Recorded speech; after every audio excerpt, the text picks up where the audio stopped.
And we're started. Hey, look at that. Another episode. All right, here we go. And started filming. Don't forget to do your intro this Oh, yeah. Yeah. I'll find a natural point to do it. Natural. Natural. All natural, baby. What it's all about. Man, I am sweaty. Yeah, I am too. I'm sweaty. Not like video gamer, like sweaty. No. Like we just got done with rehearsal sweaty. Yeah, we got done with rehearsal in the Texas summer in our rehearsal space. It doesn't make any sense. No, it doesn't. It doesn't make any sense for it to be that hot because we did all of the inside of that building. Yeah. We know the insulation is good. We know that we have a pretty damn good AC unit that goes on. I mean, we hooked that thing up and it's still blistering. It is, yeah. It's insane. I don't get it. I still, I don't either, man. But I mean, there's like a sweet spot, like right in between. Yeah. Like spring, like winter and spring, where it's nice. Oh, yeah. I mean, to be fair, though, I mean, even with the heat, still by far the best, like, rehearsal situation we've ever had. And, like, couldn't get much better except for, I mean, literally just the AC is the only thing. Yeah. And then we're golden from that. I mean, we're already pretty much golden right now. Well, we're going to get that fixed eventually. Yeah. It's just, oh, man. Yeah. And then we found the really good radiator, too, for whenever winter hits. Oh, yeah? Yeah. So we'll be able to keep it hot in there and it'll be completely silent. Nice. Yeah. Not like that small little heater that we have right now. Yeah. Like it, you got to kick it to make it work. Basically. Yeah. That thing's crazy. Mm-hmm. But, yeah, man. Well, here we are again. Yeah. Here we are. Yeah. All right. Honestly, I probably should have done the intro from the beginning. I don't know why I didn't. You wanted to find a natural place. I did, and now that we've already gone further, I'm realizing that the natural place has long come and gone. Absolutely. All right. We're gonna act like we never said any of what we said. Yeah. That's how it's gonna. Ready? That's how it's gonna go. Let's just do a quick restart. Okay. Right. There you go. And we're started. And we're started again. Wow, that's so great. So amazing. I was about to say, did we want to do the count in again or no? No. Not even bother with it? No, because we're keeping all this in. Okay. Oh, we are. So I'm going to do it. Okay. let's go for it. Hello, everyone, and welcome back to another episode of the Music Chronicles podcast. I'm your host, Angelo Sarmiento, joined, as always, by my co-host, Shane Holmunez. I'm an idiot, and I didn't do my intro right away. I'm going to not do that the next time. It feels good to be back. It feels good to be on camera, even though, like, this is all new. Yeah. Speaking of, it's probably a good time to mention what we talked about before when it comes to all this and the camera and stuff. So this is very new. Yeah, it is. Very new for us. And, it's going to take us a bit before we're able to crank these things out full-fledged with the video and for everything to be out all at the same time. Yeah, because we're trying to get to the point right now, like for that last episode, at least the last video episode, who knows, maybe we've already recorded some audio versions by now, whenever this comes out, who knows, but but the video version was pretty much like completely done by Paul, you know? I mean, like by our producer Paul, and he kind of like walked us through like what he was doing each step of the way, but we're trying to get to the point where like he can show us how to do it, and then we're gonna start doing it ourselves. But I mean, but we have a good foundation to start from. We have a good foundation, but this is just gonna take a while for us to learn. So there may be, I mean, we'll see how this goes. There may be some audio episodes that come out first, and then the video version will come out later on. But, that's just, this is all, the video version is all new, and we're, going to try to keep, pumping it out and making it more efficient and, as best as we possibly can. I kind of expect this one to definitely be out, before we have any video that you guys are seeing. I mean, this one for sure, I think, is going to be out before then. Yeah, before any audio, you mean? Yeah. Yeah. I mean, before any video. Yeah. The audio will be out before the video's out. Oh, yeah, I see what you're saying. Okay, yeah. Swap that a little bit. Yeah. Strike that, reverse it. Here we go. But, so it's going to be a little bit before we get completely streamlined where we can do all that, but it is in the works. Yeah. I mean, we had to try it out. We had to figure out what it is that we wanted to do as far as the format's concerned. Yeah, of course. I'm feeling really good about it. Now, I am too, man. It was a really nice experience, like seeing the video on the last episode, like out in its entirety, and like I don't know, like I don't know, with every like I mean, it's the exact same way with our music. Every little bit of progress that we make, it just I don't know, like for me, it just makes me more excited, like for the next thing. You know what I mean? That's exactly how I'm feeling about this new song. Yeah, exactly. Dude. Which is why big reason why we're so sweaty right now. Sticky. Like I am like drenched. My shirt is heavy. He passed by me when we were getting everything set up, and I was like, "Oh, you're sweaty," and he's like, I just touched you with my hand. I'm like, no, your shirt like touched my just elbow. barely brushed past his elbow. He's like, dude, my elbow is drenched right now. It is. I was like, oh my gosh, dude, that's crazy. Yeah. But yeah, this new song, dude. Yeah. Oh, I want to give away so much. I mean, there's not really much to give away. I mean, there's not really anything we can give away right now because it's all instrumental right now. It's a riff. It's turned into all kinds of different new things that. I mean, blast beats and. I mean, I don't know if I don't know. Yeah.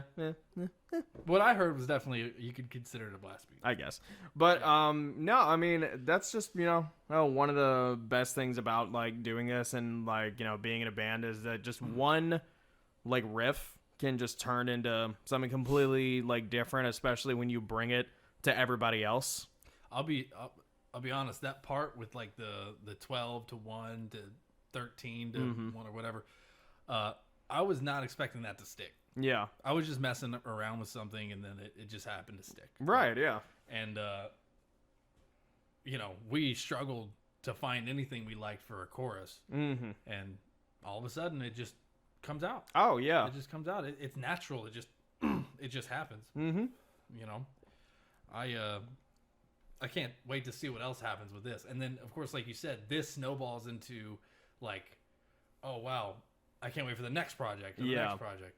I was talking with Josue about another project that we're planning on doing. Oh, yeah, another cover that you're wanting to do. That was a nice little sound there. Well, I like that. That's a soundbite right there. Yeah, we have to take that out from the audio and use it for later usage. But I couldn't make that happen again if I tried. Yeah. We've been on a Death Clock kick. I mean, honestly, oh yeah, ever since the last time we did one episode, of these. I reacted to the movie that's coming out, the trailer, and now I've been like so into Death Clock again. Yeah. Oh my god, dude, I need to start rewatching the series like yesterday. Yeah. But it's not on any streaming services, and it's really annoying. I had to buy the first season. Yeah. And you know what sucks is that when I bought the first season, we got it on Prime. Okay. And they have like 0 options to make it any better quality. Literally, the whole screen, like I've got black bars all around. Wait, like literally all around? Yes. Oh, that sucks. Why? It's awful. Why? I don't know, but then I checked out, I saw that you can buy it on YouTube. Yeah. And I was like, that looks like way better quality. Yeah. For the next season that I buy, I'm probably gonna get it off of YouTube. Probably gonna go. Okay, yeah, I may have to do that just from the jump. But I'm like so hesitant to even buy it at all, just because I'm like, it's gonna come back. I know it's gonna come back eventually. Yeah, because like literally the last time I did that was like, I can't remember where. It was Avatar: The Last Airbender. Like that was on Netflix for so long, and then it got taken down. And I was just like, man, I haven't watched that show in forever. I think it's back. And I know. That's what I'm getting to. And like it's like one of my favorite shows like from childhood, and I bought it like the entire series on Blu-ray. It looks like really fucking nice. I have it on my bookshelf, which coincidentally has barely any books. Got DVD sets more than anything. DVD. Well, no, I mean, there are a few books, but I mean, there's also a lot of like movies and games, whatever. Yeah. But but then I bought that, and then like a few months later, they were like, "Oh, now it's on Paramount or whatever," and I'm just like, "Fuck me." Oh yeah, yeah, I can see that. Yeah. Oh well, if they ever take it off for whatever reason, I have it. No. That's true. It's nice to look at. You always know that you have that. Yeah. You can always go back to it. Yeah. That's how Jen is with The Office. Yeah. We got that, or I got her that big thing for her. I think it was her birthday. Yeah, I got her the DVD set. It could either be her birthday or Christmas. Her birthday is the day after Christmas. Yeah. So, I don't have to remember all that stuff all the time. Yeah. I know that it was one or the other. Yeah. Around the same time. Yeah. But The Office. I mean, she's such a big fan of that. Oh yeah, of course. And so are you. Mhm. And I have become a big fan of it. Yeah, It's nice. fun. It's funny. Oh yeah, it's a great show. It's classic at this point. I guess so. Yeah. Yeah. But yeah. So kind of circling back, me and Josue are thinking about playing. I think I convinced him to where I think he's gonna do Bloodrecuted with me. Oh yeah. Yeah. Nice. Because I was planning on doing it myself anyways. Yeah. Because there's some talk about us maybe go into the water. Mm-hmm. That'd be fun, dude. Oh yeah. Yeah. But the thing is, because I was playing it in our tuning, I don't think it's gonna have the same effect in a higher tuning. Oh yeah. You got to do it in the original one. If not that one, maybe a step up, but it's like 2 full steps down. Okay. You Yeah. know, that's what they play in. Mm-hmm. So I don't know. I mean, but it just sounds so good in that C standard tuning. Yeah. So good. In the CE standard tuning. C standard. Yeah. Now the thing is, you've got to do the cover like true to the actual song and go like into the water. Actually, Yeah. He go will like die without safety under water. brief. Live there. Do it. Die there. Live there. That was a big thing for me because when Josue first pitched doing a Death Clock song, Mm-hmm. I was like, Like, way. no way. Yeah. No way. I remember like I was very adamant, like, you think we're ready for that? Really? Mhm. You think we're there as musicians? Yeah. I come home and I start learning Bloodrecuted. Yeah. And I was like, This is not that hard actually. I can actually do this. Yeah. This is kind of crazy. Wait Yeah. a minute.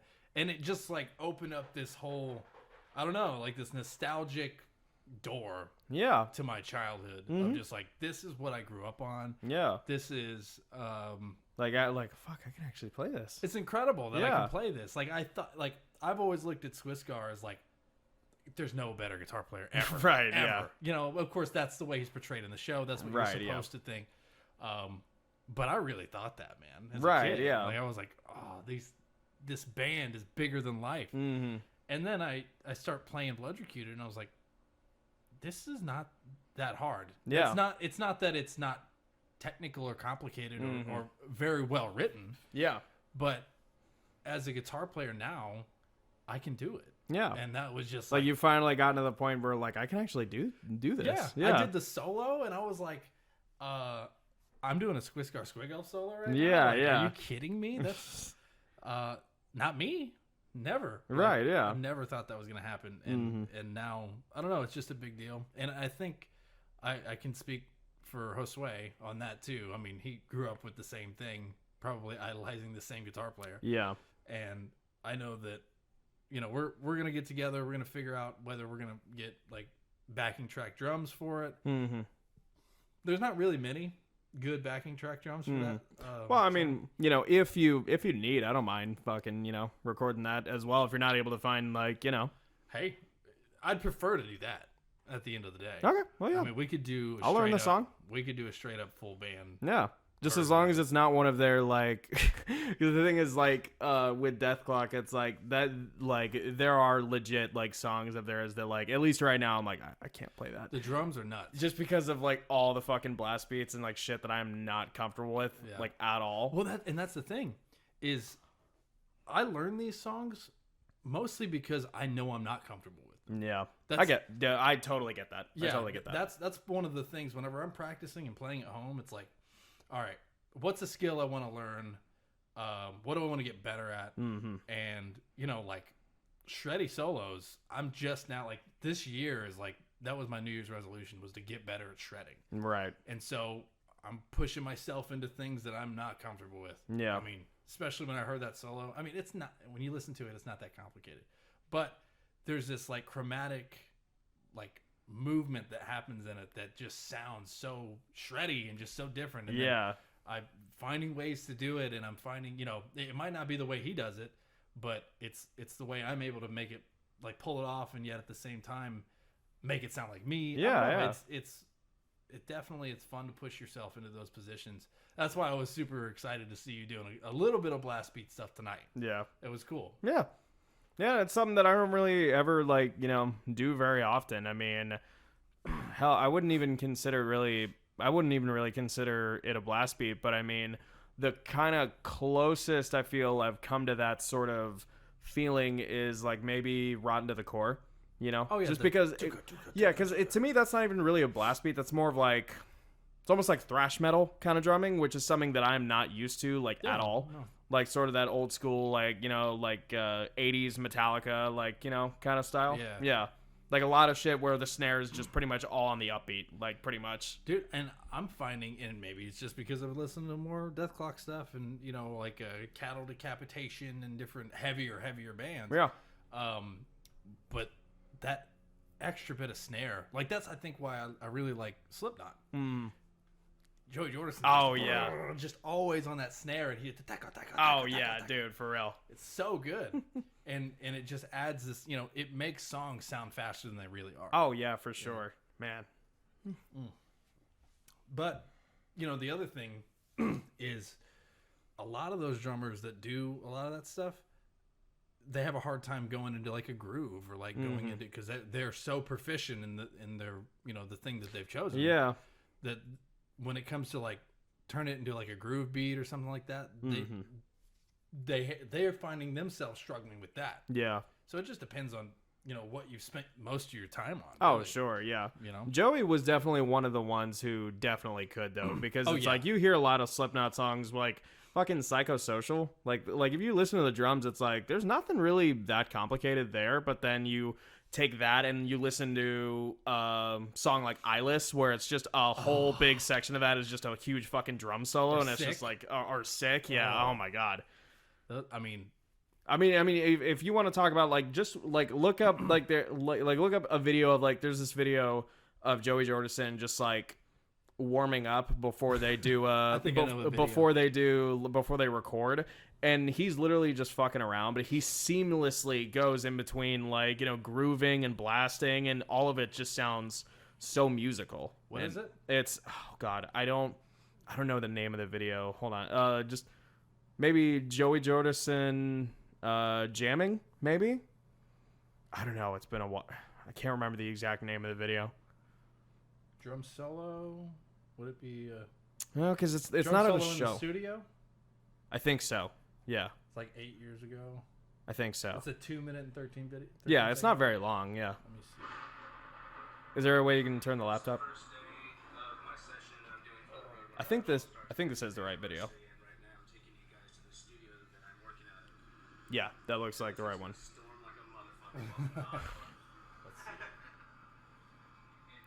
All right, I'm gonna skip around. Yeah, a little bit. yeah. Skip the talkie bit.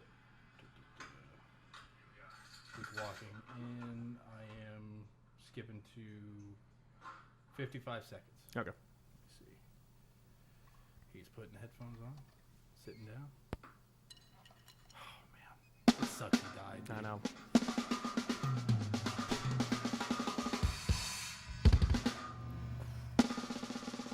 Here it is. That Yeah, snare that like roll, marching bro. kind of snare. I love it.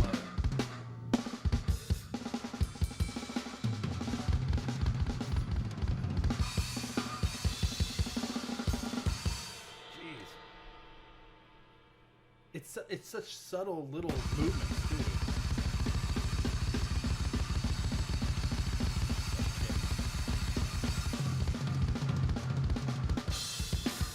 Goes in that fucking solid groove. Goes right into the groove, yep. But there's still a lot of snare play. Oh yeah.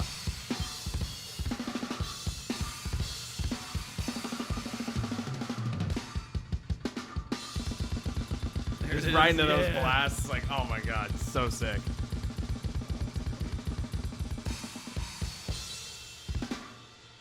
Dude, Man, what a legend. Rest in peace. Oh my gosh. straight up. Oh my gosh. Yeah, no, I had to see it. I know we're talking about it, but it's like it's one of those things. He had it all in his wheelhouse. Yeah. I mean, he could go into the groove, he could go into blast beats, Yeah. whatever he wanted, man. Yeah. And he's one of those drummers for me where like, man, I feel like man, like I feel like I missed out because I didn't get into Slipknot until after. Until after like he was out. I mean, he hadn't died at that point, but I mean after he was out of the band, and same with Avenged Sevenfold. Like by the time I got into them, the Rev was already, had already died, and like they had moved on to other guys. But then again, like Avenged Sevenfold was kind of, weirdly enough, Avenged Sevenfold was my introduction to Mike Portnoy. Funnily enough. Oh yeah, didn't he fill in? Or yeah, something? yeah. So not too long after the Rev died, Mike Portnoy, Mike Portnoy was, being the drummer of Dream Theater, he was a huge influence on the Rev. He loved his stuff, and they brought him in to record their Nightmare album, and he toured that album with them. Oh yeah. And granted, like a lot of those tracks are like taken from demos that the Rev did record, but like that's Mike on all the recording of the official album. Oh wow, okay. But like they're all like inspired from parts that the Rev like originally wrote. Dude, it's funny you bring him up because after watching that I immediately thought of the Double Rides. Oh yeah, the freaking. I think it's Almost Easy. Yeah, it's Almost Easy. Oh. Dude, like doing that entire song in like one take, like just recording he was like, that. I don't want to. Yeah, that's like the he's way just I like, all right, yeah, let's just go and do it, and then he just laid down that whole track. If you haven't checked it out, and we should link this in the video for sure, but go check out the breakdown, them breaking down Almost Easy. Yeah, it really has made me appreciate that song so much. Yeah, Avenged Sevenfold has like, I don't know what the series is called, but they have a series. Like if you just look up Avenged Sevenfold breakdown, they just they have a whole series just them breaking down their songs. Oh, dude, it's there's like whole sections that's just doo-woppy. Yeah, he's like, we could have been a barbershop quartet. Yeah, like, it was very impressive, and I really like that because that means that song. There were so many different individual voices because they all actually sang on it. Yeah, they didn't just use Matt's voice. No, it was. Yeah, I mean, there's something, I don't know. There's just something. I mean, nothing against like, I mean, so many artists and bands do it where it's just like, oh, it's their singer and they do the harmonies. I mean, we started doing that at first. We've done that with, there's a few, in there that it's me. Yeah.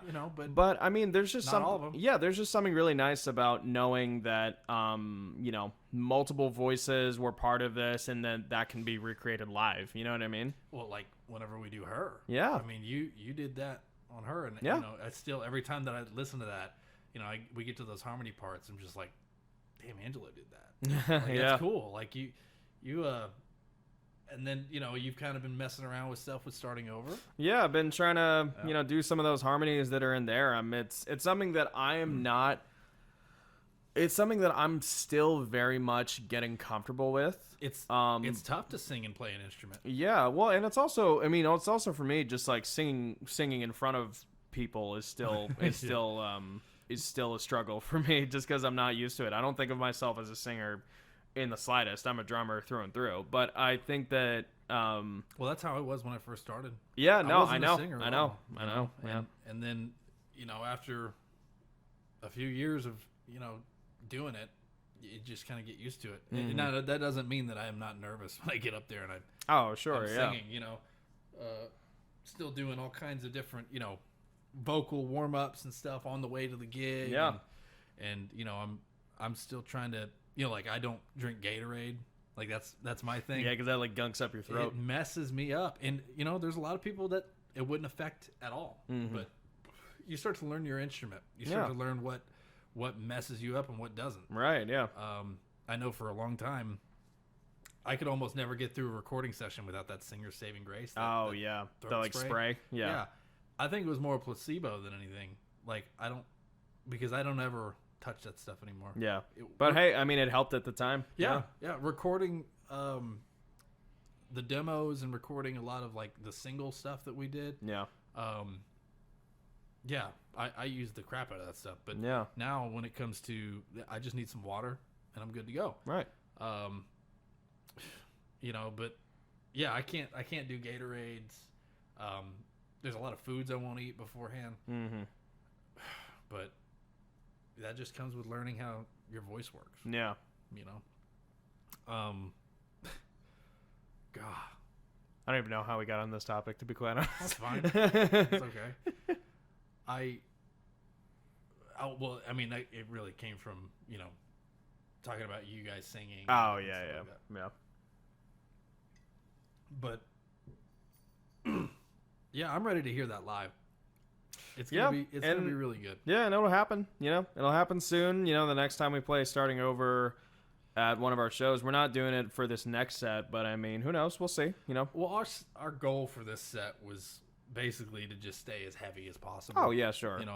And not that starting over isn't heavy necessarily, but just with the set that we constructed, it just didn't flow very well, just because of the songs that we wanted around it, Well, and we were also, I mean, selfishly, we just wanted to play songs we wanted to play.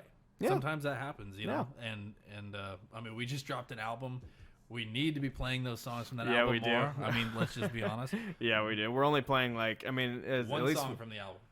Is it really just Omaha? Yeah. Really? What other Is there song? no? I'm trying to think of our. I can't pull up my phone. My phone's filming. I can't look at the set that I have saved. I believe it's one song. By the time this comes out, we'll have already done the show. Yeah, of course. Yeah. What's the set? The set. I'm is trying to think. Rotten to the Core, Slaughterhouse, Commandant Great Getaway. Then it's Haraith. Haraith, new song. Yeah. Then it's Four Words to Choke Upon. Then it's Children of the Grave. Then it's then it's Omaha. Omaha. Wow, we're only playing one song from the first album. And it's not even the title track. Damn. No, it's not. It's not even the title track. Oh well. But Say love be. It's gonna be fun. I mean, at the end of the day, if we're not playing sets that we want to play. Oh yeah, but it's just fun to switch out songs every now and then. We hadn't played Rotten to the Core in how long? Oh, it's been a while, man. It's been a long time. Yeah, I was afraid we'd forgotten the damn thing. Nah. Yeah, we just got to start at the beginning. That's all. Yeah, once you get the beginning, everything else kind of flows pretty quickly. Yeah. I wish that was the case for all of our brand new stuff, but yeah, no. But I mean, that's just, it is what it is. We're still, we're still learning, especially, going back to the beginning, like that new song that we're working on. We're still learning that one. You know what's funny is now we're talking about, we got these new songs and we're doing all this stuff, and a while back we were talking about recording the second album and how many songs were going to be on that. Mm-hmm. And we were like, you and I, this was a podcast we had. I don't even know how many. I can't even, but we were like, oh yeah, we might get another 10 songs or 11 songs. Dude, if we put all the music that we have on this next album, we're looking at a good 13 to 15 song album. Yeah. Most, I mean, we got a lot of songs. Yeah, we do have a lot of songs. I mean, have not been released. I mean, obviously we'll talk about it once recording actually happens. But there may be songs that we're just gonna have to save for number 3. Oh, see, that's so tough. I know. What songs would they be? I don't know. I feel like that'd be crazy. I don't know. I mean, my gut instinct is to be like, well, just the newest ones that we've recently written. But it's just like, oh, but I want Haraith on this album. You know what I mean? Well, and not just that, but and I want Hunger on this album as well. Yeah. And then whatever this new one's gonna be, it's like, these songs are, it's showing off who we are now. Yeah. And we're making new music, today. Yeah. Which we've been playing the same songs for years, and we're going to continue to play those same songs for years. Oh yeah, for sure. Until we get sick of them and all that stuff. It's just going to be until we have enough material to, move around. Of course, then we're going to learn which songs people like the most, and then those got to stick in the, that kind of please the crowd. Yeah, exactly. That kind of, it's funny you saying that kind of makes me think of some, out of the songs that we have now. Okay. Do you see, is there one in particular that you see yourself getting sick of? You know what I mean? Is there a Nirvana Smells Like Teen Spirit right now? Oh, really? Mm-hmm. Okay, what is it? Omaha. Really? I love the song, and I love the ending. But you see yourself one day getting sick of it? Yeah. Okay. Yeah. I mean, it's the first song I ever wrote for the band. That makes sense. And it was just, don't get me wrong, I love that song. Yeah, of course. it comes down to, it's probably the only one that we have that is like directly correlated to an event, something that like a historical thing that happened. You know, it's really hard to interpret it another way. Right. And, Okay. And that's one thing that I really like about our music is that we have left all of our songs wide open for interpretation, however you see fit, however it fits and works for you. That's great. But Omaha doesn't fit that. You know what I mean? I mean, literally just by the name alone. Right. It's like you can really only associate it with that. Yeah. Yeah. It's Or Omaha, Nebraska. or where they have horse stables at the Walmart. Do they actually? Yeah. Oh, that's fucking They have sick. like Amish like communities that Oh, wow. yeah, I didn't know that. anytime Okay. that they would. This is from what I heard from a buddy of mine that used to live there. So he could have been lying. We're getting a Nebraska history lesson. I guess. I don't know. But yeah, that's what I've heard. Yeah. I hear a lot of things. Okay. Yeah. Now, do I corroborate those and see if it's true? No. Yeah. No. But I hear them. I hear a lot of things. Oh, okay. Yeah. How do we get to that? I don't even know how we got to I threw it off with the Omaha, Nebraska thing. Anyway, go ahead. But yeah, Omaha's pretty much the only one that's like Nebraska. that for me. Omaha, Nebraska is pretty much the only one that's like that for me. You know, right now, I mean, other than that, when it comes to playing, I don't know. Let me see. Is there another one? I mean, I genuinely. What about for you? Yeah. I mean, I'm really kind of struggling to think because I feel like, to be quite honest, I feel like the ones that I could have gotten sick of, we haven't played in a long time, so now I'm kind of ready to play them again. Like songs like Two of Me or Louder Than Words. Like I feel like I could have gotten sick of them. Two of Me's another one. I could have gotten sick of them, but we haven't played them in a long time, so I'm actually kind of at a place where I'm like, no, I'm down to play those again, you know? Yeah. Two of Me, I don't know. I just felt very rookie when I wrote that. But now looking back on it,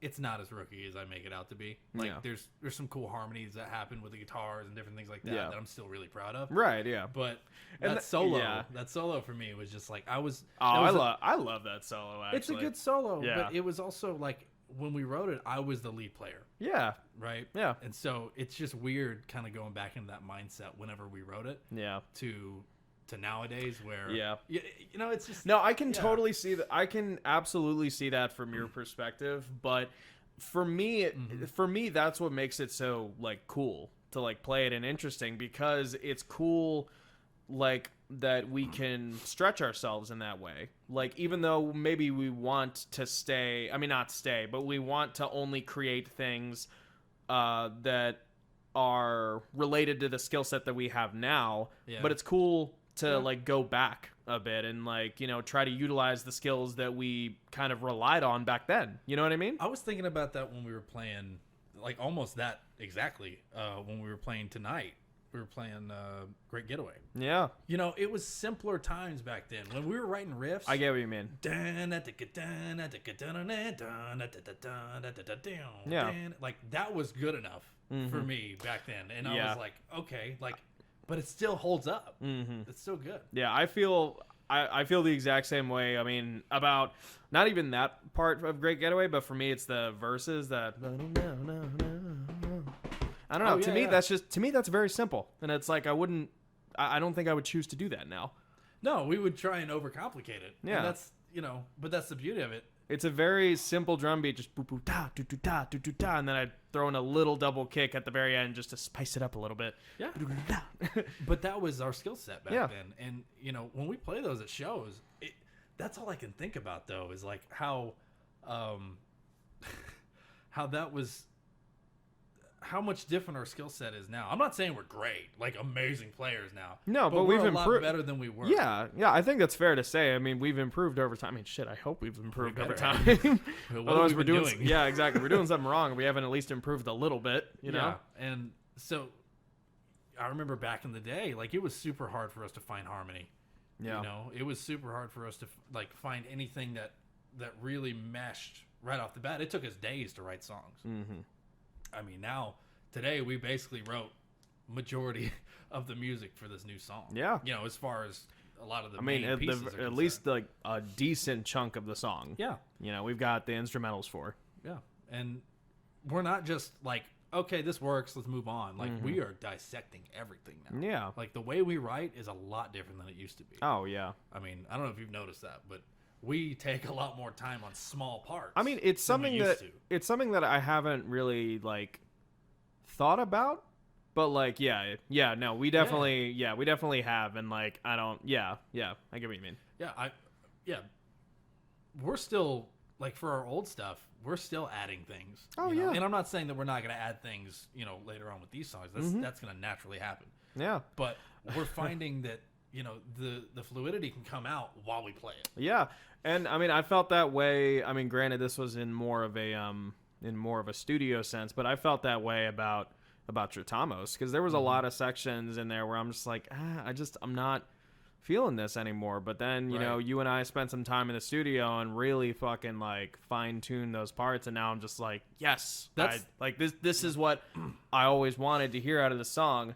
And now, because we haven't played it in forever and I haven't heard the studio version, I've completely forgotten it. I'm like, well, luckily it's recorded. It's all recorded and documented, and now I can relearn those parts and go like, oh yeah, this is what I was doing. Yeah, dude. Well, and that was the thing, is when we started recording Tritamos, I was like, okay, I know how I would feel, and I know how I do feel about a lot of those parts, and I did kind of the same thing. And that was me and Josue in there, and basically, you know, I would just play it, and I go, okay, let me try this, let me try that. Yeah. But I wanted to make sure that you had all the time that you needed to play around with it, you know, and just I'd put it on a loop, and you would just, you know, you would make the part basically right then and there, though you already had a roadmap for what you wanted to do. Yeah, because I mean, the majority of the song I pretty much was still happy with, but like there were just, it was mainly like the choruses. Yeah. To me, they felt a little, I don't know, they just felt a little bare bones and a little repetitive, and I was like, I want to try to do something a little different. It was the fills, right? Yeah, it was the fills. The fills all kind of they just were not doing it for me. Oh, I don't know. Yeah, and like I tried to experiment with that song so much because, you know, you want to talk about like not playing how like I used to. Like I feel like nowadays, like for a chorus, I wouldn't do so many fills. Really? Yeah, because I don't know, because it's like it's the chorus, you know, like it's the focus, at least to me. I mean, obviously it depends on from song to song, but to me, the focus shouldn't really be on the drums during the chorus. So in my mind, I'm like, well, there shouldn't be a shit ton of fills. But the way we wrote Tritamos and the way that I wrote my parts for Tritamos, I wrote a shit ton of fills. Now, they were very like, now that I look back on it, to me, they're very like basic and very like, not the most creative fills in the world, but not like super flashy and whatnot. Yeah, but like I tried to mess around with that anytime we rehearsed the song, and I even tried to like play the chorus with absolutely no fills at all, and I even tried that for a few rehearsals, but I was just like, well, even though I wouldn't write like this anymore, now it doesn't feel like Tritamos. So it's just like, I remember you did that. That's right. Right. And I was just like, well, okay, so there does need to be fills in there. I just have to write better ones, basically, and I just have to write ones that I'm like no, this is actually a musical choice and not just me fucking off, which is what it was before. Well, and that's the beauty about recording, is it puts you in a mindset of, okay, this is gonna be out for everybody to hear forever. Mm-hmm. Do I really want to like just play the same old crap? Yeah. Or do I want to, you know, experiment and actually make something? Yeah, and that's not even to say that the fills that I wrote in Tritamos are like fucking insane. Like, they're great, like, though. like insane, it's what the song like needs. Choppy fills or whatever. But yeah, I tried my best to just be musical about, you know, to make a musical decision with it. I gotta say, you know, and I can understand, kind of like what you just said about me, you know, seeing it from my perspective. I can understand from your perspective, how you kind of look at how you used to write when it comes to like throwing a bunch of fills in and all that stuff. I don't necessarily agree with that. I think that you throwing those fills in always gave our song character and another layer of movement. Oh, I appreciate that. If you have that movement, you know, in these songs, it's not just your basic, you know, 4/4, just, you know, anybody can do it. Like, you need to really listen to what the drummer's doing to Yeah. really do what it is that he's doing.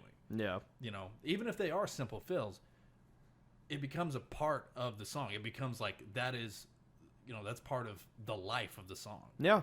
So if you are trying to, you know, just BS your way through it, well, you better learn those fills too, because it's another layer of movement. And what's cool about it is, you know, I used to use some of that movement in some of those songs for some of the hits that I would do on the guitar too. Like I was listening to all that. Yeah. So I think, you know, I don't think that fills throughout a chorus, you know, and like you said, you were very like cautious to make sure that you didn't like overshine anybody. You're not trying to like put the drums out in the complete front when it comes to you know a chorus or something like that. Right. But Yeah. that doesn't mean that you can't do your thing and fill it out however you want. Like, Yeah, I mean, overall, it's just like, you know, it's like there's a time and a place. Yeah. And I guess just back then, you know, especially because, you know, like first time being in a band, first time writing original music, I just kind of want to do whatever the fuck I want, you know. But like, I don't know. Now that we've been doing this for longer, I'm just kind of like, well, it's like, what's the song need? yeah, what is this? What does this need? Like is me adding a fill or doing a slightly more complex groove, does that add anything, or is that just me kind of flexing my own ego? You know what I mean? Well, and you know, at the end of the day, like, yeah, you got to find the right time to do that. But Yeah. I don't really, you know, I don't see it being a complete bad thing. Oh no, I'm You not know, saying to that at flex all. a little Yeah, bit and show what it is that you've learned, because that's the whole point of us doing this, is to show people like what it is that we can do as musicians. right. Yeah, Right. And every once in a while, going, I learned this new little thing. yeah. Check that out. Just a little.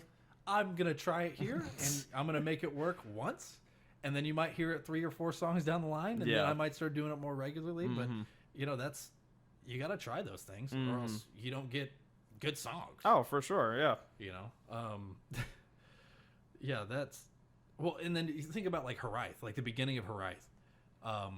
When I came up with the guitar riff for the beginning and all that stuff, and then you guys started making your parts for it. I just looped it, right? And you guys just start doing it, and then you start doing a couple cymbal things and some hits there. You've always been very tasteful with those hits.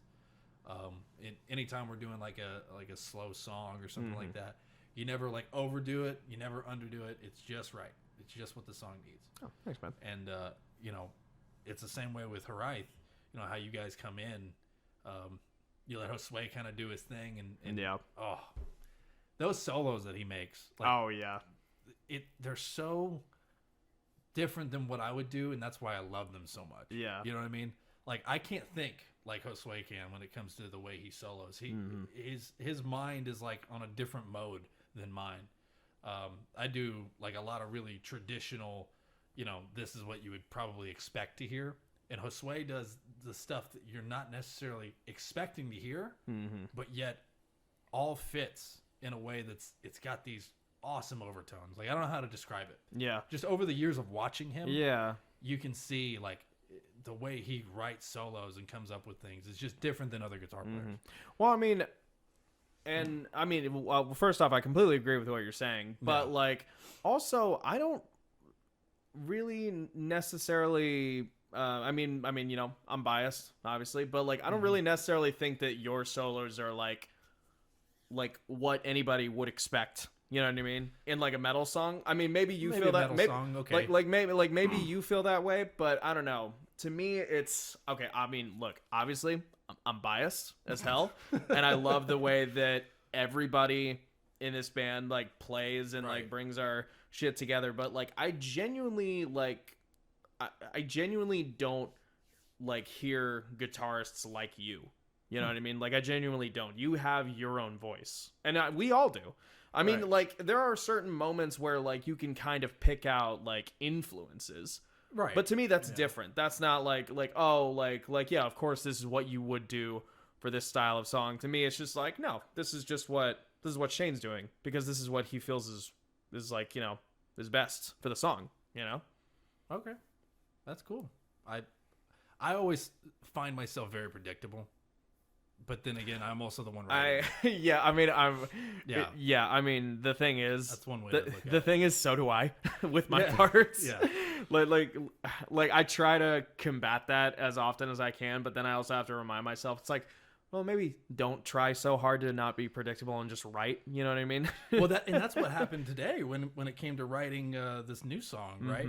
Like we were stuck on the chorus. Yeah. Like we were like, I don't know what to do. Like let's try and do this, and then somebody would throw a riff out, or Andrew would throw a bass part out, and we just were trying to find something to stick. Yeah. And I was like, okay, let's just take a breath. Let's take a step back. Mm-hmm. Let's just play to get to that part and just jam and just see what comes out. And then boom. I mean, when you stop overthinking and you overcomplicate things, I mean, it came out right away. Yeah. And I was just like, yes, we still got it. We still got it. Yeah. It's we've been wanting to write a heavier song, and this one's getting there, man. Yeah. It's got some beefy parts. Oh yeah. And then Andrew with all his fills. Andrew, I've noticed he really likes to do a lot of octave work. Mm-hmm.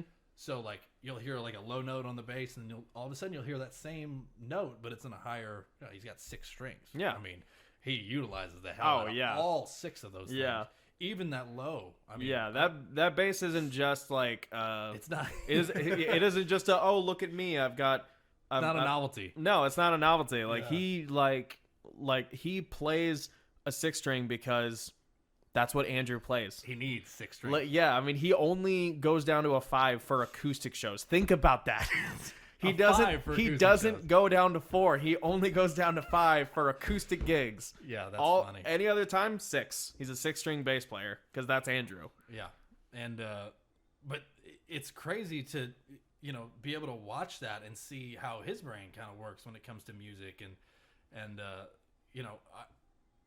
and then he got that tremolo. Yeah, dude, he adds in those fucking bends, man. Bends. And now he's able to do those bends like whenever we do 4 words. Yeah. In a few days. Oh my gosh, that show's coming up pretty quick. Mm-hmm. But when we do that, he's gonna be bending with us for the Yeah. Yeah. Oh, I can't wait. Yeah, I'm excited about this show. Oh yeah, same. Yeah. Well, because it's also been a little bit since we've played a show. Like this is I mean, been a month.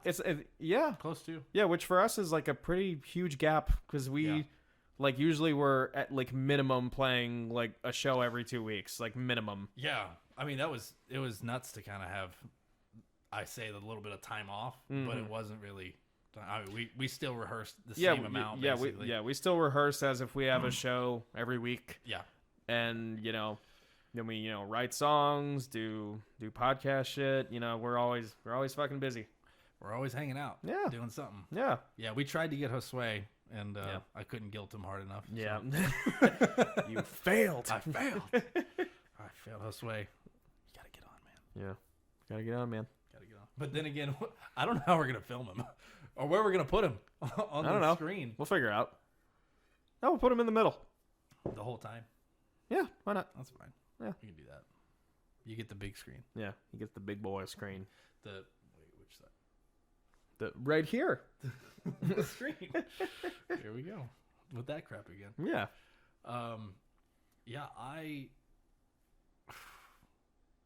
Sorry, you're just thinking about the death clock thing again. Oh yeah. Just putting me back as a kid. Like, you know what? I might actually have the pictures. Pictures? Yeah, I found. Well, I didn't find it. I was at my grandmother's over the weekend, mowing her lawn because the lawnmower has been broken for forever. So yeah, there was 2 foot tall grass that was super thick. I was having to deal with that. But while I was over there, I was sitting under the AC, just dying, And she comes in with this envelope, and she's like, "Hey, check out what I found." And open it up, and there was a bunch of pictures of, well, I say a bunch, there was a few pictures of me in 2010, over the old shed for band practice for my old band Failed Attempt. Oh, yeah. Yeah, with my Dean Stratocaster, my orange one. Yeah. So you would have been 15 at the time? That fits. That fits? Yeah. I think so, yeah. Oh, man, it was that's 13 years ago. Yeah, I was 12. Whoa. Were you playing then? Did you pick up the drums at that point? Yeah. Yeah, I started playing the drums when I was like, I don't know. I always say like I always say that I was around like 9 or 10, but anytime I bring that up to my parents, they're like, you started earlier than that. I'm like, I don't know. That's the earliest I can remember. My memory's terrible. I don't know. It might just be that was the earliest that you actually thought about actually doing it. Maybe. Because yeah. I was around 9 or 10 when I started, around there. I had a little gray, like, acoustic guitar that was like this big, right? And I had that at like 9 years old. Yeah. You know? And I would play at it. Yeah. But I didn't play it. Right. You know, I tried to understand what was going on with it. Yeah. I didn't really start like getting serious about guitar until I was about 11 or 12 years old. And I asked my grandmother, I was like, hey, I want to learn guitar. Yeah. I think somewhere between 12 to 14 is when I started to get serious about it. Yeah. Somewhere between there. I don't know exactly when. It's kind of hard to, I don't know. For me, it's really hard to pinpoint a specific time when I was like, I want to be a drummer now, because I feel like I don't know. Drums have been part of my life forever. I don't really like. I get that. Yeah. Yeah. Like I don't really. I can't pin a specific point. Well, you know, and I think those pictures, probably around that time, probably wasn't too long after that, that me and Josue tried to jam. Yeah. For like the first time, you know, within a couple of years. Yeah. Of those pictures being taken. I'll see if I can't scan them. Yeah. I'll toss them up on the thing. Yeah. But yeah, those are definitely not. They're not embarrassing pictures, but they're not like not embarrassing. They're not. You know, they're not they're not embarrassing, but they're not the most flattering either. Yeah, there you go. Yeah, it's definitely. I mean, look, everybody's got pictures like that, man. See the baby face baldness. Yeah. But yeah, I mean, I wonder if I could find some pictures of like my old band. I doubt it. I don't know if they even exist. I know I can find pictures of like the guitars and stuff. Yeah. Yeah. I don't know. Have to look around, do some digging. Right. Yeah. But, and this is your first band, so you don't have any. No. I mean, yes, it's my first band. There was like, there was like a day where like me and two other buddies were like, we should try to form a band. I don't even know how old we were. I can't even like, yeah, I don't even know how old. I was probably like 13, 14 maybe. And like, it was me, my friend Justin and my friend Dylan. And we like, Dylan had like a fucking like first act bass that he tried to play. I had a first act drum set when I was like 9 or 10 too. So, I mean, yeah, I can totally relate. First act. And yeah, Justin played a little bit of guitar and he sang a little bit. And we tried to form a band called The Third Mile because there was 3 of us. Okay. Yeah, I don't. That's not the worst. That's not the worst. It's not the worst name in the world. It's not the greatest, but no, you know, whatever. It's not the greatest. And there's no submit that way. And you know, bless him. At least back then, Dylan wasn't the strongest speller. So I get it. I understand it. So instead of the Third Mile, we were the Thrid Mile. The Thrid. That actually sounds more like a metal band. Yeah, and we jammed together one time, and nothing got done because none of us knew what the fuck we were doing. I played like way too fucking loud because we were just playing the drums in my bedroom. Oh my gosh, and I know how way that goes. too fucking loud, and like we just never did anything again with that. Did you even get the amps above the drums at all? Probably not. No, probably not. That's how most bands. Yeah, it was probably just started. I don't actually have a clear memory of it, but they were probably just sitting on the floor because you don't own chairs. Yeah, I mean we own chairs, but like it's just you're just 3 young idiots. We don't know what we're doing. Young whippersnappers. Young whippersnappers. Going to the Third Mile. The Thrid Mile. The Thrid Mile. Yeah. Damn it, we need more cowboy hats. Put them up there, right there. There we go. Yeah. Anyways. So I have a kind of embarrassing story. Okay. I say it's embarrassing, but I doubt that we're the first people to do it. Okay. Okay. I'll just start with that. So I had a bunch of buddies from school, right? And then like they had friends from people, like places that they moved from and different like. Anyways, we all knew somebody who played an instrument. Yeah. Okay? We tried to form a band, and like this was the time like where you could do like conference calls on house phones and stuff like that. Like that's what everybody had, was a house phone. Right. Yeah. Like you'd put it on speaker and you'd hang out with your friends on the house phone, just chit chatting and hanging out. Right. That was like back when Star 67 was a big thing. Oh yeah. You like prank call people and whatnot. Yeah. Yeah, I did that. Yeah. Yeah. I called your house. Yeah. And all of them were you. they were all me and my buddies. Done a few prank calls in my life. I get it. Yeah, that's they're fun. It's fun. something. There's a reason why radio stations do it. As growing boys, it's something you have to do. You know what I mean? It's the law. I don't know how else to describe There's it. a lot of refrigerators still running to this day. I mean, they never stop. Oh, dude, yeah. Did you actually use that line? You gotta line? do the classics.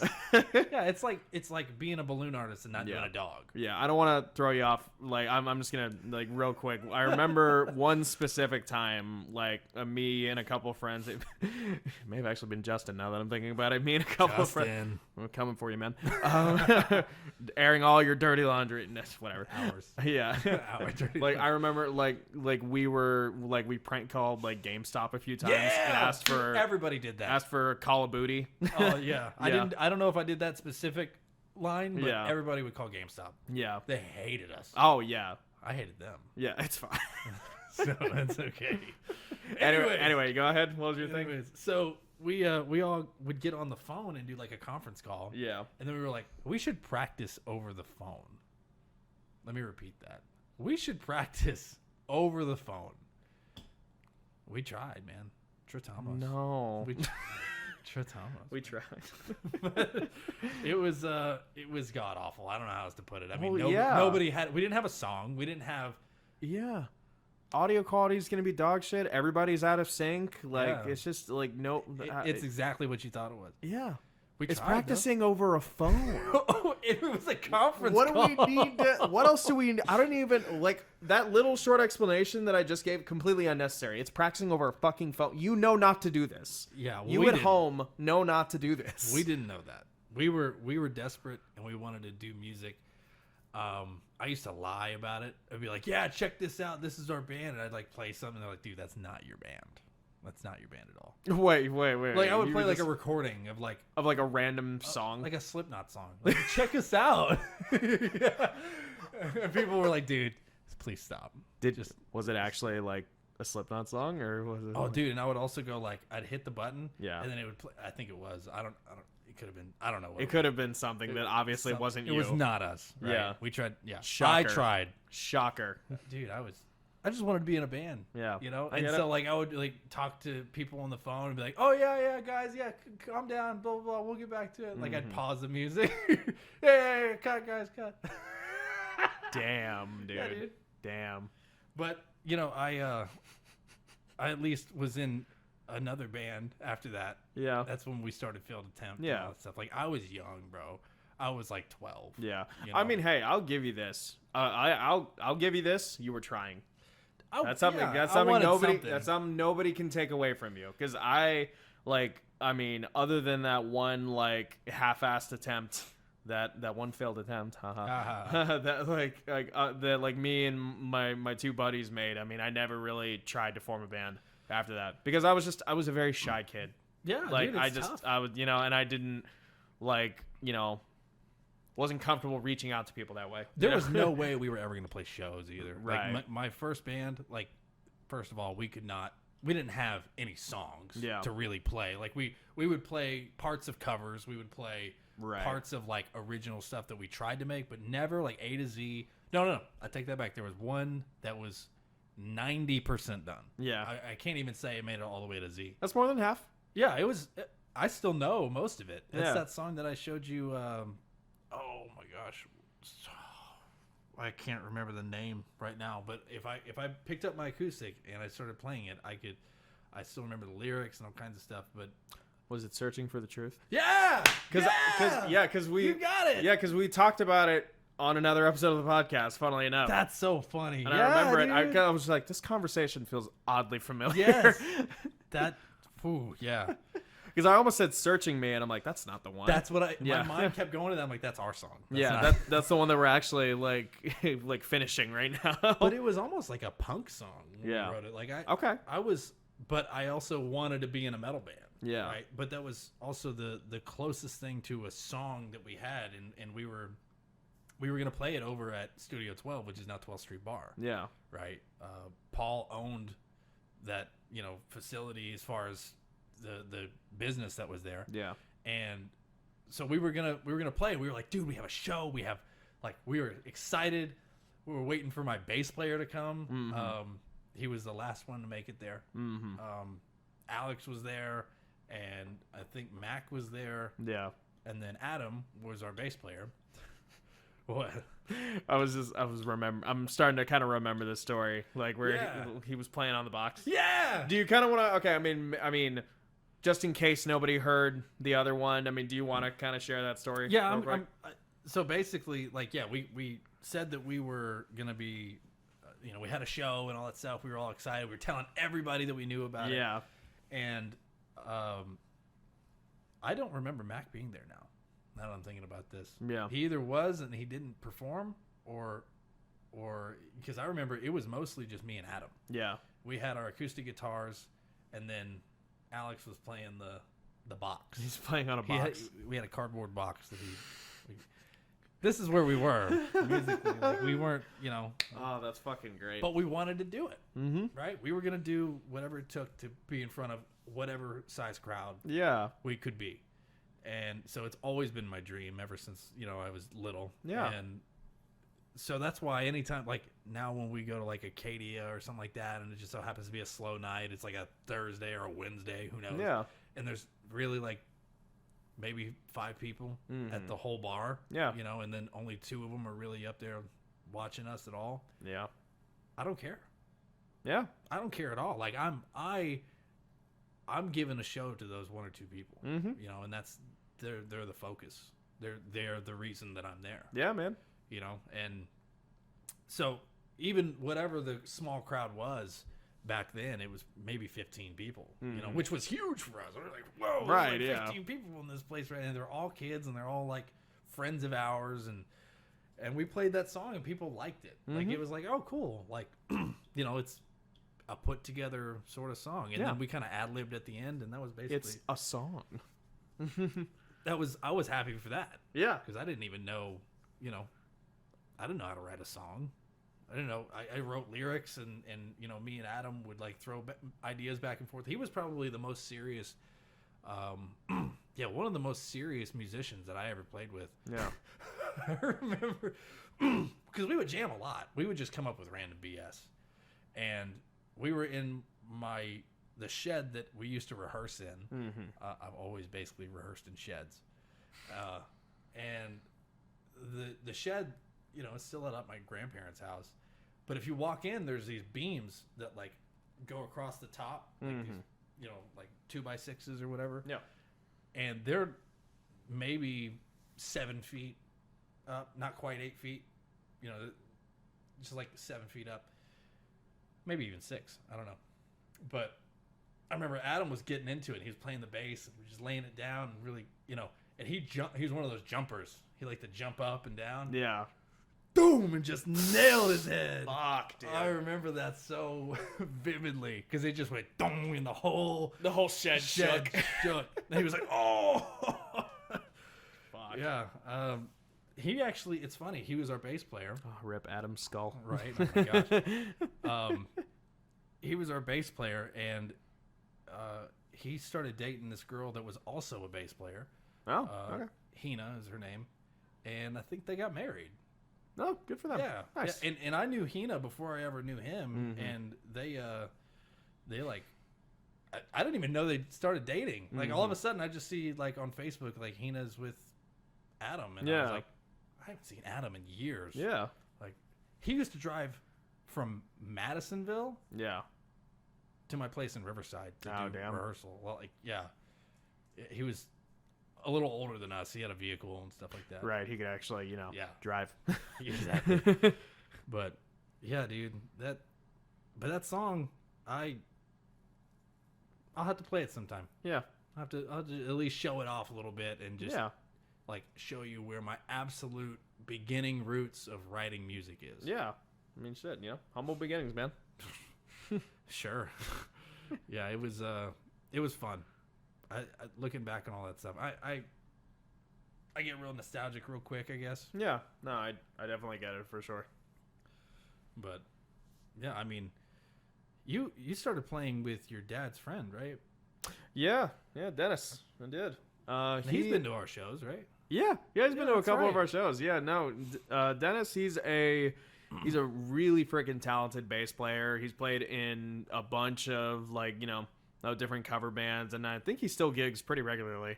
And the first time that I've told the story already. The first time that I ever played drums in front of anybody, at a show at all, was at my cousin's wedding. Yeah. They had hired his band for the wedding, and my dad, talked him into, hey, why don't you, let Angelo play one song, and just, get up there, and, the family will, really like it. And, I played Walk This Way by Aerosmith. That was the first time I ever played drums in front of anybody. And You'll never forget. No, never forget, man.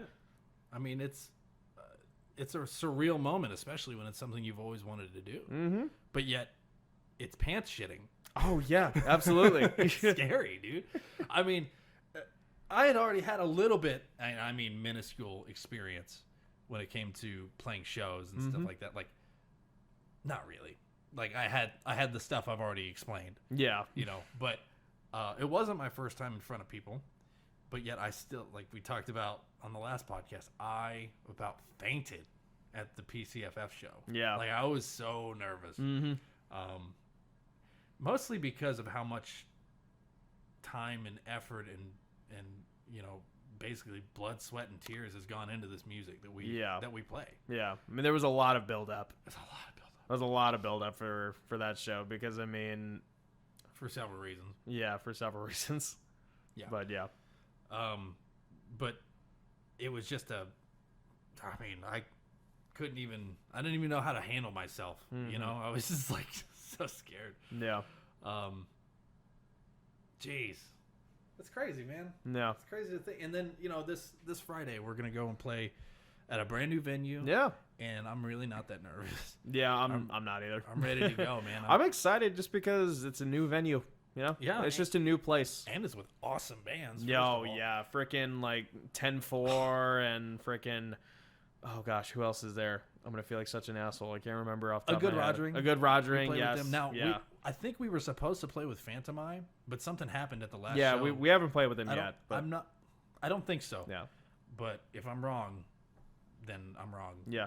Oh, and we can put the poster up now on the video. Hey, yeah, we have a poster. Yeah, hopefully this video come. Well, no, it's not gonna. It's already Damn gonna, it, the yeah. show's gonna come out. But we're gonna still put Yeah. the poster up. We're still gonna put the poster up. Yeah, we're playing at Black Magic Social Club, July 14th, Friday. I got the date wrong last time. I said 17th for some reason. It's because I think we have another show another month on the 17th. Probably. Yeah, but yeah, go check out that venue and check out all those bands that are on the bill listed right here in this Yep. poster in this area, general vicinity. Every time we play with 10-4, I'm like, oh my god, we gotta play with those guys. Yeah, They are so good. dude. Yeah, Every time that they've and their drummer Trey, dude. Oh my god, gosh, sick man. He's He's definitely one of those drummers like in our scene where I'm like, I genuinely am a little nervous to go on like after. I'm like, oh, fuck. Jack. Why? Jack's voice Yeah. is incredible. I mean, he's got such control over those screams, and it's just like he's one of those guys I'm like intimidated to go after. Same thing. You know what Yeah. I mean? Like I'm like, oh, dude, they're so good. Yeah. And then this isn't the only show we have with them. We're playing with them at 12th Street too. Nice. When is that? Yeah. Yeah. We're professional. We know our schedule. I gotta look at the dates. I do too. No, I got it. I'm the exact same way. We'll put it right here. Right there. We'll look Oh at- my gosh. Yeah, this will be the other date that we play with them and Welborn Road. Yeah, so it's the same. It's the Welborn Road show. I think it's in this October. Mm-hmm. I think it's an October show. It's in like May. It already happened. Wah, wah. It's already happened. Oh man, what song did they did a cover that was very different last time I saw them. Which one? 10-4 or Welborn? 10-4. Okay. Last time I saw them was at Grand Stafford Theater. Mm-hmm. Like we drove out there to go hang out and see those guys, and Welborn played as well, I believe. But yeah, they oh man, I want to say it was. I gotta remember the name of this song. It's gonna drive me nuts. It's a very famous song, and everybody's gonna roast me for that. I think it's a Limp Bizkit song. Oh, is it? Yeah, The freaking it's one of their most famous songs. is it freaking rolling, rolling, rolling? Was it? I think so. I wasn't at this show. I have no Yeah, idea. I'm literally yeah. just throwing guesses out there. I think so. The freaking Bit of a rapping bit in it and yeah. whatnot. I mean, It's it's Limp Bizkit. Yeah. Yeah, I don't listen to them like that. So, Yeah. but I believe that was the one. It was, but they nailed it, and then they got done with it, and they were like, yeah, we just threw that out. We're gonna have to work that one out. Like, I was like, what? Are you kidding me? You guys killed that. And then of course they did their Pantera cover. Yeah. I'm broken. Oh Yeah. dude. No, they did another one. Oh, they did? Yeah. Oh, because I saw them. Was it before you saw them at Grand Stafford? Like we played a show with them, or we saw them somewhere? Yeah, but I think they did I'm Broken there. Yeah. At least at the one that I saw, they did I'm Broken. Yeah. But I don't know about the one at Grand Stafford. Yeah, the other one they did was Revolution Is My Name. Oh, okay. Which is one of my favorite Pantera songs. Yeah. It's one of their lesser known ones as far as like people like listening to Pantera and like talking about it in the mainstream, but they have some of the cleanest, best riffs. And Yeah. it's so good, dude. So I want to go back and watch that show again. There's so many people and bands in our circuit that, I'm like blown away at the fact that we've gotten to play with them. Yeah. Or, they even know who we are and give us the time of day. Mm-hmm. Like that, it blows my mind. Like Yeah. I think back to like the Mirror Lake show. Remember that? Yeah. Dude, those guys are so good. Oh, yeah. And Avery, I think is her name. Yeah. Avery. They just put out a single not too long ago. I'd have Oh, to, do they? Yeah, I got to relook at it. And all Oh, that nice. stuff. Remember what it's called, but I remember it being just solid. Yeah. And that was the first time that I saw the Lasers over at Acadia. Oh, yeah. Yeah. Tommy, if you hear this, Bring them back. more lasers. Bring back the lasers. The lasers are the best part. They look so good. Now, I can't see my fretboard, but that's a risk. That's something I'm willing to deal with. You know what I mean? Look, Tommy's trying to help you, okay? He knows that you can't handle the lasers. I'm just not good enough. No, you're not good. That's fine. At least we found my cap. You Yeah. know, that's the cap. Maybe eventually I'll get to laser status. Yeah, you can Yeah. get to laser status. Yeah. Yeah. Hey, that's a good goal. That's a goal. Get to laser status. Get to laser status. Yeah. Are you at laser status? Fuck off. Yeah. Get out of here. You're worthless. Worthless. Get to laser status. And Yeah. then we'll talk. But What does that even mean? you know when you hear it. You know when you hear it, yeah? Yeah. Like Zach Wilde, he's laser status. Oh, yeah. I mean, Zach Wilde's like, I don't know what's above laser status. He's definitely above laser status. I'm trying to feel like what? He's What it Zach, would Zach Wilde. He's pyro. You know what? He's pyro status. Oh yeah, he is. That's the one above. That is. That's pyrotech. Yeah, pyrotechnic. Sorry, I'm just having a fucking stroke here. Pyro status. I was trying to say pyrotechnics status, but that's awkward. It doesn't roll. Pyrotechnic status. Yeah, that's awkward, and it doesn't roll off the tongue. So pyro status. Yeah. I can get behind that. I want to be a pyro status. Yeah, I do too. Now Rammstein, they're pyro status. I think if there's any band that maybe is above pyro status, It's Rammstein. they're Rammstein status. Let's be real. Dude, I remember the first time, like, you hear about that kind of stuff, like all the weird gimmicky stuff, like through the grapevine, through your friends and stuff like that. Like, oh, Yeah. did you see that thing that Rammstein had? He had like a torch on his face and it like blew fire, Yeah. and then he had it like on his hands. It's like, dude, you're lying. Shut up. And then you look it up and it's like, oh my god, it's real. Yeah. It's all real. They do that. Or the Slipknot thing with the drums, Yeah. like up on a thing, like moving around. Mhm. Like you're like, no, come on. There's no way. Yeah. That's too fantastical. Like, come on, Yeah. stop it. Mhm. And then you watch the video, and he's just in a harness, like playing drums, Yeah. spinning sideways. Mm-hmm. Yeah, I'm like, that's crazy. And then, later on, the internet comes out, you start seeing that stuff, and then I remember the time that I heard about Jason Hook. from Five Finger Death Punch. He has he was the old guitar player for Five Finger. Right. But there was this giant pillar that would just bring him all the way up, way up. But he had like a stage tech like run out there and like clip him in. Yeah, to make sure thing. like he didn't fall. Yeah. Yeah, screw that. That's the only way I'd do that. Yeah. You know, that's spooky stuff. Oh yeah, for sure. But, you know, if I had okay, let me ask you this real quick. What's your dream stage setup? My dream stage setup? Like what do you mean? So like if we had all the money that we could ever need to make our own like stage, what would you do? Like the entire stage, or like just like just like the my props drums, and or everything, oh, like the everything. props. Man. Oh man, that's a good question. I don't really know. I'm trying to think of like, you know what I would want? What? So I saw Tenacious D a couple years back with Isaac. We went to go see Tenacious D. It was a birthday gift for my dad. Thank you, Dad, by the way. Great birthday gift. Man. Yeah. But the three of us went to go see Tenacious D together, and they at the time they had released their album Post Apocalypto.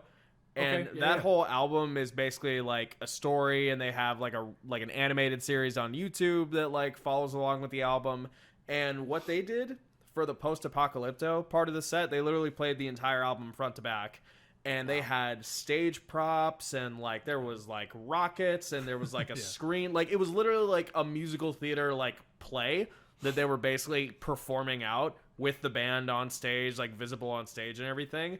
And like, you know, they're all like doing sorts of crazy shit. I would kind of like to see something similar with like a show that we would do one of these days. I'm not necessarily saying like playing an entire album, but I would like to have different props that relate to different songs depending on what the set is. You know what I mean? Yeah, Metallica does that. Yeah, exactly. Yeah, hey, perfect example. Yeah, Metallica did that in their frickin' Through the Never movie. They had different, they had a bunch of different shit. Yeah, they had like the gravestone crosses. Yeah. And all kinds of, I mean, it was. Yeah. Mm-hmm. Yeah, that's good stuff. Yeah. I have actually, speaking of Metallica, I have part of their stage that I want to steal, and I also have part of Bullet for My Valentine stages that I want to steal. Oh, yeah. Yeah. So, I mean, Metallica, first of all, they have like, to me, it's genius. Them, putting a stage in the middle. Mm-hmm. Now, first, I'm not thinking that right off the bat, but right. I think first of all, it opens up a shit ton of seats. Yeah. A lot more people can fit into these arenas to see you play. Mm-hmm. And then, of course, you can walk around and do all that stuff. What I really like is that James has microphones just spaced all around the stage, so he can walk around and do whatever. He doesn't have to run back to get to his microphone. Yeah. In order to sing his part, he can just casually walk around, like waltz to the other side of the stage, and like, oh, there's a mic here. Yeah, and interact with the crowd all around him because he's not just stuck in one spot. Yeah, I think that's great. Yeah. Now doing that, kind of. Except for it would have to be, the way I'm talking about it, wouldn't be a center stage. I'm just talking normal, everyday stage that we would play.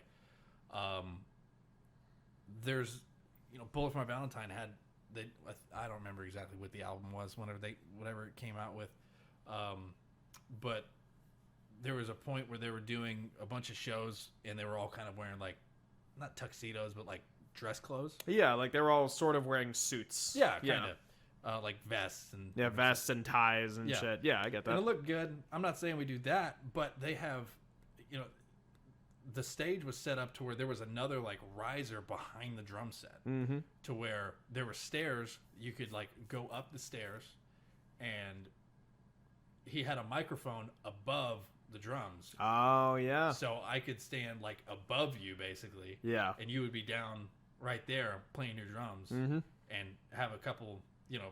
Different ones all over. Yeah. Different microphones. Have one center one and then one up there at the top. Or whatever. I mean, to where they're both hot. I can go to either one. That's what I like about our stage show is, sure, there's definitely parts of the songs where we know, okay, we want to be here, we want to be here, we want to be here for this song, but basically we're just free. Yeah. You can just be up there. I can come up there whenever I want and jam with you and play around. Like, you know, that's one of the best parts of playing is the real musical freedom you have. Oh yeah. When you're playing metal. Mm-hmm. You know, that's probably my favorite part of playing metal. Oh yeah. It's great. Yeah. It's good. It's good. It's good. It's good. Well, shit. We are at an hour and 20, and I think with that sentiment, that's probably a good place to wrap up today.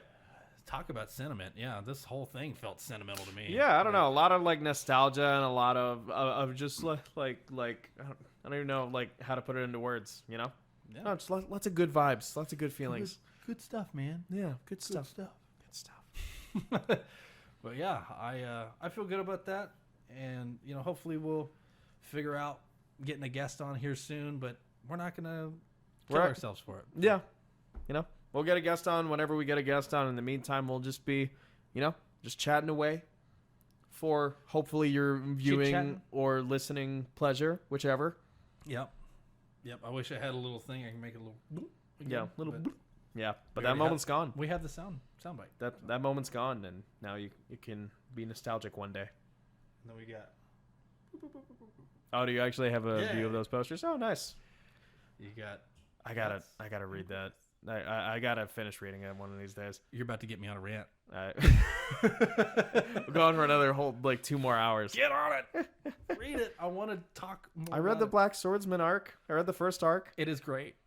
It's great. I started the Golden Age, but it's just I know a lot of what happens because of the movies. I know that there's shit that's left out. There's a ton. I know. I bet there is, but There's damn. After reading a whole arc and then beginning It's a lot. Beginning, it's heavy, man. Yeah. It's not an easy read, man. It's There's just 370 something chapters. I know. I mean, yeah. I mean, look. I'm Look. looking.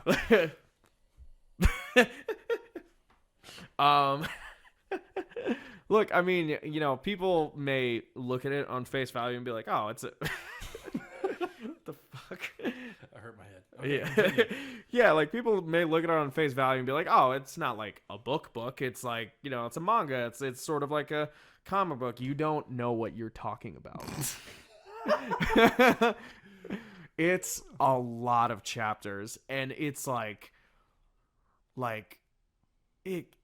it gets to you, man. It's heavy. It's freaking literally. Okay, so they can see those posters right there. Yeah, that guy on the right. Which one? On my right, I guess. This one. Yeah, the one. Yeah, that one. Yeah, Guts. Literally, I can't figure out how to put my finger over. Just his whole his There we whole backstory, quite literally from birth, is I don't know how else to say it. Fucked. I Born don't- from the corpse of his mother, hung from a tree. Yeah, I know. That's how the Golden Age starts. And I didn't know any of that going in. I mean, I've seen the brutal. movies. They left that shit out. I didn't know any of that. It's implied. It's like you see a flash and that's about it. Yeah, but to me, who knows nothing about know, any of it, that's I don't know why. what I'm seeing. I know.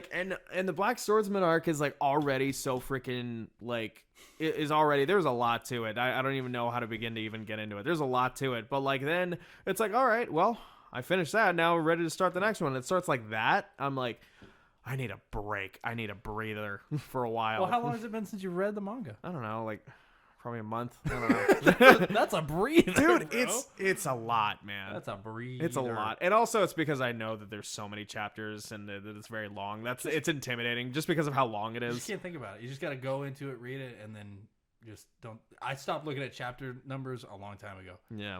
Yeah, I really don't even know what chapter I'm on. Yeah. I just save it on my computer and go from there. Yeah. But yeah, anyways, thanks for coming. Yeah, I wanted to leave it on a nice place, but then we Now started I'm talking. sad. Now we started talking about Berserk. I love that stuff. Anyways, thank you guys once again for coming and hanging out with us. Yeah. We really appreciate it. We're still getting our feet underneath us with a lot of this stuff, and we appreciate your patience. And we're just going to continue to put the work in, and we'll see you guys when we see you guys, and we'll see y'all at the show this Friday. And this episode will already be out by then, so We'll see you We'll at have seen you. We'll see you at one of our shows in the near future, hopefully. We got a lot of them coming up. We do. Love you guys. Asta pasta. Hasta pasta.